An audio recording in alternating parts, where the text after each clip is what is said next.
गांव बागपुर 1950 के आसपास। बागपुर के आखिरी छोर पर वो हवेली आज भी खड़ी है। पीली दीवारें जड़ गई हैं, खिड़कियों पर जाली लटक रही है और आंगन के बीचों बीच एक सूखा हुआ चंपा का पेड़। बरसात में भी उस पर पत्ते नहीं आते, सिर्फ खुशबू आती है। हवेली में तब ठाकुर रणवीर सिंह रहते थे।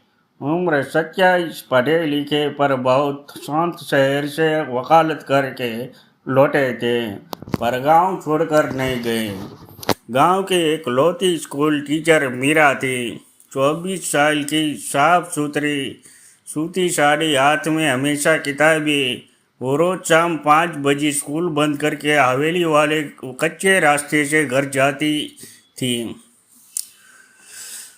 रणवीर छत पर बैठकर उसे देखता, कभी हाथ नहीं हिलाया, कभी बात नहीं की। बस एक बार मीरा का पैर में कांटा चुभ गया था तो रणवीर ने नौकर से एक दवा भिजवा दी थी। चिट्ठी में सिर्फ लिखा था, अपना ध्यान रखना। 1961 की बरसात, मीरा को तेज बुखार आ गया। गांव में दवा नहीं थी। रणवीर ने सुना तो उसी रात बैलगाड़ी जोती और शहर के लिए निकल पड़ा। रास्ते में बानासा नदी उफान पर थी, पुल टूटा हुआ था, लोग मना कर रहे थे, पर वो बोला मीरा को दवा चाहिए। उस रात के बाद रणवीर नहीं लौटा। 3 दिन बाद बैलगाड़ी और दवा की पेटी नदी किनारे मिली, लाश नहीं मिली। खबर जब मीरा तक पहुंची तो वो 3 दिन तक कुछ नहीं बोली। फिर रोज शाम को उसी चंपा के पेड़ के नीचे बैठने लगी। हाथ में वो दवा की पर्ची पकड़े रहती जो रणवीर ने भिजवाई थी। गांव की औरतें समझाती, पर वो बस कहानी को वो आएगा, दवा लेकर आएगा। ठीक 3 महीने और 7 दिन बाद मीरा भी चली गई। डॉक्टर ने कहा निमोनिया, पर गांव वाले जानते थे दिल का मर्ज था। उसके बाद हवेली बंद हो गई, ताला लग गया।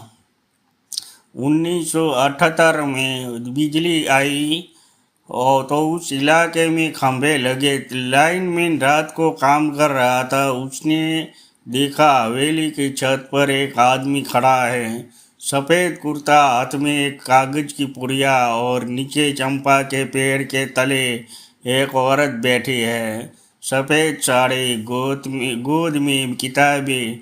लाइनमैन ने टॉर्च मारे तो दोनों गायब, सिर्फ हवा में चंपा की खुशबू और कहीं दूर से पायल की आवाज़। 1985 में एक फोटोग्राफर आया। उसने आधी रात को फोटो खींची, सुबह डेवलप की तो एक फोटो में छत पर धुंधला साया और पेड़ के नीचे रोशनी का गोला। बाकी सब फोटो जली हुई निकले। सबसे अजीब बात 2003 में हुई। एक लड़की अपने दादा के साथ गांव आई। रात को उसे नींद नहीं आई। वो हवेली के पास गई। चंपा के पेड़ के नीचे एक औरत बैठी रो रही थी। लड़के ने पानी दिया। औरत ने कहा, उनसे कहना दवा आ गई, मैं ठीक हूँ। अगले दिन लड़के ने दादा को बताया। दादा ने कहा, बेटा वो मीरा टीचर थी, 40 साल पहले गुजर गई। आज भी हर साल पहली बरसात की रात को 12 से 1 बजे के बीच 2 चीज़ें होती है। एक, चंपा के पेड़ के नीचे ताज़ा फूल मिलते हैं, भले पेड़ सूखा हो। 2, हवेली की छत पर एक दिया जलता है, बिना किसी के जलाए। गांव वाले अब डरते नहीं। कुछ बूढ़े उस 1 घंटे में जाकर प्रार्थना कर आते हैं। कहते हैं रणवीर और मीरा की मोहब्बत अधूरे थे, इसलिए भगवान ने उन्हें साल में 1 घंटा दे दिया। वो किसी को नुकसान पहुंचाते हैं ना कुछ मांगते हैं, बस एक दूसरे को देख लेते हैं। और हाँ, अगर तुम कभी भागलपुर जाओ तो बरसात की रात को चंपा की खुशबू आए तो समझ जाना वो मिल रहे हैं। बीच में मत जाना, उन्हें मिलने देना। तो दोस्तों कैसी लगी है आपको कहानी? मैं सुन नहीं सकता, सिर्फ बोल सकता हूँ, तो बैकग्राउंड वॉइस ऐड नहीं किया है। वैसे भी मैं कोशिश कर रहा हूँ अच्छी अच्छी कहानी आपके लिए लाऊंगा। आप लाइक शेयर और सब्सक्राइब जरूर कर दीजिएगा। Thank you very much.